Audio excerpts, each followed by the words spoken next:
Power Book 2, the Tejada'S. That's what Power Book 2 should have been named. And I know I made a video saying that the show should have been named Power Book 2, Tasha's Son, but clearly, man, Power Book 2 has been about the Tejada family. Tariq has pretty much been a backdrop character in his whole Power Book 2 storyline to me. And if you're the lead character of the show should be based around pretty much your storyline. No other storyline should really dominate your show. And just about in every scene of Power Book 2, it's been about the Tejada'S. We have Diana Tejada. The show focused around her storyline, her love triangle with Tariq and getting pregnant. And one minute she's in the game, next minute she's out the game. And the show really tries to force you, in my opinion, to like the Diana character. It was just like this Diana situation was kind of forced. Like they try to force you to like her character. And really, to me, she really wasn't that interesting of a character to me. I know a lot of Power fans like her, and that's fine. Everybody got their own opinion. To me, her best scene to me was at the dinner table when she pretty much fried the whole family. That was her best scene to me. And next we have Drew. Drew's supposed to be the prodigal son. He's supposed to be the son that has all the sense that's supposed to carry on the family legacy. But truth be told, man, Drew is all over the place. And the show sometimes tried to focus on Drew's relationship problems, man. Me personally didn't want to see that mess at all, man, on the screen. At all. And you never really see Drew do anything like smart, like how they try to portray his character to be. Like he's supposed to be this, smart guy. And you never really see that from his character. And to me, majority of the season, he was kind of like, majority of this whole series, he was kind of like all over the place, man. And like I said, to me, they really tried to push his character out there as well. And next we have Kane. And Kane's character on the show, he's more like a mama's boy type, tough guy thug to me. He really don't have a whole lot of sense. And to sum his character up, it seemed like he would stab anybody in the back for power. He would do anything to be the man. And that's turning on his own family, etc. And it's just like him marrying the normal character. You're gonna marry a woman who's your mother opposition. They don't like each other. And as a character, man, he couldn't see that Norma wanted to kill his mother. And truth be told, the reason why the Monet character got killed this week is because of Kane. Now, if you don't want to have nothing to do with your mother, that's one thing. But choosing to side with her opposition, that's a whole nother ball game, man. And there's no loyalty. And that pretty much sums up his character. He's a guy that would do anything and turn on anybody for power. And at the end of the day, it costs his mother her life. He's sitting there crying in a chair. She protected me and all this, that, and the third. And she died trying to pretty much cleaning up your mess.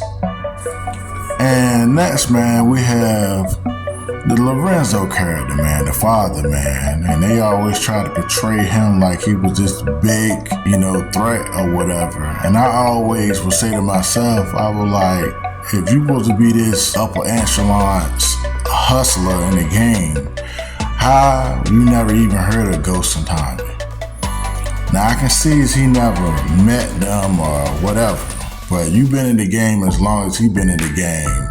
You never even heard of Ghost and Tommy. And they all of them supposed to be from Queens, which is crazy. And his character was like a lost cause as well. It's like when he got out of jail, he became weak, man. It was like he didn't know what was going on in the organization. It was like everybody was running circles around his character. And even at one point, he was working for Kane. Kane got some information over him and had the father working for the son. And it was pathetic. And at the end, man, this character went out like a sucker as well. It was like he never really had control over anything at all. And the next character, man, I'm gonna talk about is Monet Tejada, man. And to me, every scene that she was in, she was always angry or mad.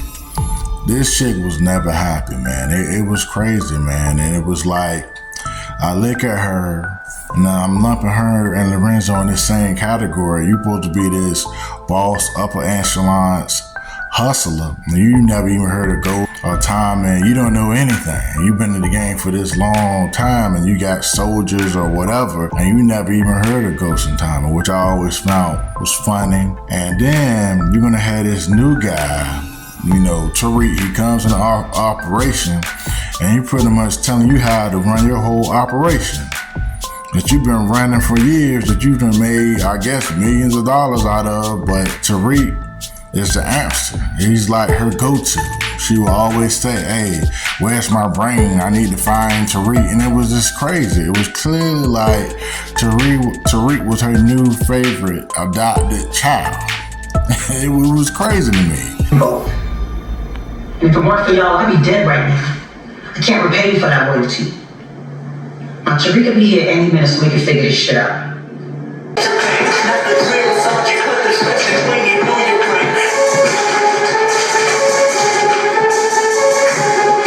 What's this, fucking field trip? You bring the whole class in? So what's the plan, Tariq? Hurry this shit up and go low down. But I know your big brain got a plan, so let's hear it. Being that Canaan on my... And even with this week's episode with the Monet character, what I found funny, you knew your children was in trouble, right? They're normal, they about to get killed or whatever.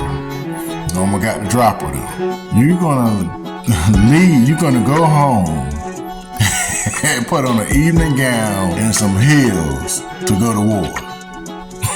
Just think about that. You're not gonna put on a bulletproof vest and bring some soldiers with you or whatever. You're gonna go put on an evening gown and some heels to go to war just to take people out.